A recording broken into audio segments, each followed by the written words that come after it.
Presiden Prabowo Subianto mendukung langkah Menteri Dalam Negeri Tito Karnavian yang meminta para kepala daerah dan pejabat publik untuk menjaga kesederhanaan.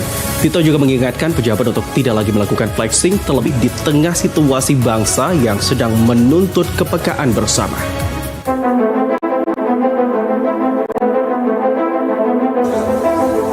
Dalam rapat koordinasi di kantor Kementerian Dalam Negeri Selasa siang, Tito Karnavian menyampaikan keprihatinan atas kondisi sosial yang belakangan semakin memanas. Ia menilai kepekaan publik sangat tinggi sehingga sikap pejabat harus mencerminkan solidaritas dan rasa prihatin yang sama. Sebagai tindak lanjut, Tito mengingatkan agar seluruh kepala daerah dan jajaran pemerintah tidak terpancing isu yang tidak dapat dipertanggungjawabkan kebenarannya. Menurutnya pihak-pihak tertentu dapat dengan mudah memanfaatkan situasi saat ini untuk memecah belah masyarakat jika pejabat publik tidak bersikap hati-hati. Lebih jauh, ia juga meminta kegiatan yang terkesan berlebihan seperti pesta maupun acara seremonial yang menghabiskan banyak anggaran agar ditunda terlebih dahulu. Tito menekankan acara dinas maupun pribadi yang mengundang sorotan publik sebaiknya dilaksanakan dengan sederhana sehingga tidak menimbulkan kesan pejabat menikmati kemewahan di saat masyarakat sedang menghadapi kesulitan.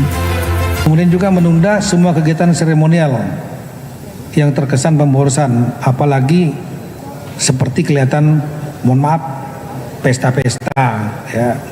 Meskipun mungkin musik, tapi kemudian ada, maksud saya kegiatan dinas ya, kegiatan seremonial dinas nih ya. Jangan sampai nanti dipotong, diviralkan, ini masyarakat lagi prihatin terus ada yang berpesta. Kegiatan dinas ya, juga flexing kemewahan untuk pejabat maupun keluarga, tolong dijaga betul, termasuk acara pribadi di momentum saat ini dan ke depan ya, laksanakan secara sederhana. Kemudian saya juga sudah meminta untuk menunda semua keberangkatan kepala daerah ya, DPRD luar negeri. Tidak hanya itu, perjalanan dinas ke luar negeri bagi kepala daerah maupun anggota DPRD juga diminta untuk ditunda. Langkah ini dinilai penting agar anggaran daerah dapat lebih difokuskan pada kebutuhan prioritas masyarakat dan bukan pada aktivitas yang bisa ditangguhkan sementara waktu. Himbauan ini menegaskan pesan kesederhanaan berlaku tidak hanya bagi rakyat, melainkan juga bagi para pejabat baik di pusat maupun daerah. Pemerintah ingin agar seluruh elemen kepemimpinan tampil lebih bijak, mengurangi pengeluaran yang tidak mendesak serta mengutamakan program yang bermanfaat langsung bagi masyarakat. Dengan sikap ini diharapkan terciptanya suasana kondusif dan solidaritas yang lebih kuat dalam kehidupan berbangsa. Kesederhanaan pejabat diyakini akan menjadi teladan sekaligus meredam potensi gesekan sosial yang dapat merugikan stabilitas nasional. Himbauan Menteri Dalam Negeri sejalan dengan visi Presiden Prabowo untuk membangun tata kelola pemerintahan yang dekat dengan rakyat. Kesederhanaan dan kepekaan pejabat menjadi kunci penting menjaga keutuhan bangsa di tengah dinamika yang dihadapi Indonesia saat ini.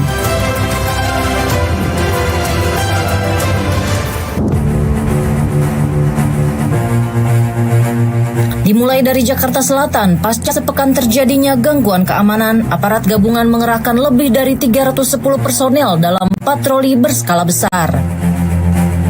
Kegiatan diawali dari Mapolres Metro Jakarta Selatan melibatkan unsur TNI, Polri, Brimob, Satpol PP, calon perwira Polri hingga perwakilan masyarakat. Patroli menyusuri 10 kecamatan dan 10 polsek dengan sistem calling system untuk memastikan setiap wilayah terpantau. Malam itu fokus diarahkan pada 6 polsek yang sebelumnya belum tersentuh patroli. Tujuannya tidak hanya mencegah tindak kejahatan, tetapi juga menyapa masyarakat dan memberikan edukasi agar tetap tenang serta tidak mudah terprovokasi. Wali Kota Jakarta Selatan turut hadir menekankan keamanan bukan hanya tanggung jawab aparat, melainkan juga seluruh warga. Ia berharap tidak ada lagi kelompok pemuda berkumpul hingga menimbulkan hal-hal yang tidak diinginkan. Kita upayakan jangan ada lagi pemuda-pemuda bergerombol-gerombol, ngumpul-ngumpul, akhirnya terjadi hal yang tidak kita inginkan. Mudah-mudahan dengan kita kemarin deklarasi akan clear masalahnya, gitu ya.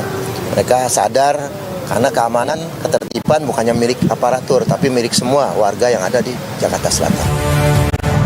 Beranjak ke Banten, Polres Cilegon bersama TNI, Dinas Perhubungan dan Satpol PP menggelar patroli gabungan skala besar di titik-titik ramai kota. Kegiatan ini menjadi tindak lanjut arahan Menteri Dalam Negeri menyikapi maraknya aksi anarkis di sejumlah daerah. Patroli menyusuri Simpang 3 kawasan Bonakarta, Jalan Lingkar Selatan PCI hingga Bundaran Perumnas Cibeber. Dengan pendekatan humanis, aparat menyapa masyarakat dan mengimbau agar tidak mudah terprovokasi isu yang berpotensi memecah belah. Sementara di Kabupaten Bekasi, Jawa Barat, ratusan personel gabungan TNI, Polri, Satpol PP, dan petugas keamanan industri berkeliling ke kawasan pertokoan dan sentra industri. Wilayah Bekasi yang banyak kawasan industri dianggap rawan sehingga menjadi prioritas patroli besar kali ini. Kapolres Metro Bekasi menjelaskan patroli dilakukan untuk memberikan rasa aman pasca demo yang sempat berujung ricuh di beberapa daerah. Aparat juga mengingatkan masyarakat agar tidak melakukan tindakan anarkis yang dapat merugikan banyak pihak. Kami sampaikan kepada warga Bekasi, mari tetap sama-sama kita jaga kondusivitas, dan terima kasih sampai dengan hari ini Bekasi dalam keadaan aman. Mari sama-sama kita jaga dan tidak mudah terprovokasi dengan berbagai macam isu yang ada di masyarakat. Dari Ciamis, Jawa Barat, Polres setempat bersama TNI, Satpol PP, dan unsur masyarakat juga menggelar operasi skala besar pasca kericuhan di gedung DPRD Kabupaten Ciamis beberapa waktu lalu. Patroli menyasar gedung negara, pasar, terminal, rumah dinas pejabat, hingga jalur lalu lintas utama. Patroli dilakukan siang maupun malam dengan jadwal bergilir sesuai analisa intelijen. Sekitar 100 personel diterjunkan dalam operasi ini yang akan terus digelar hingga status siaga 1 dicabut. Aparat pun mengajak masyarakat untuk tetap tenang dan menjaga ketertiban di lingkungan masing-masing. Rangkaian patroli skala besar di berbagai daerah menunjukkan keseriusan pemerintah dalam menjaga stabilitas keamanan pasca aksi demonstrasi.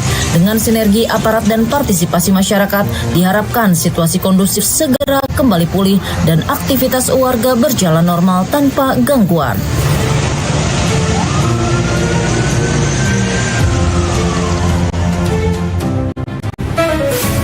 Berakhirnya laporan tadi menandai akhir perjumpaan kita pada Jendela Istana hari ini. Pemirsa, jangan lupa untuk terus memperbarui informasi Anda mengenai kebijakan pemerintahan Presiden Prabowo Subianto dengan menyaksikan Jendela Istana setiap hari hanya di Garuda TV.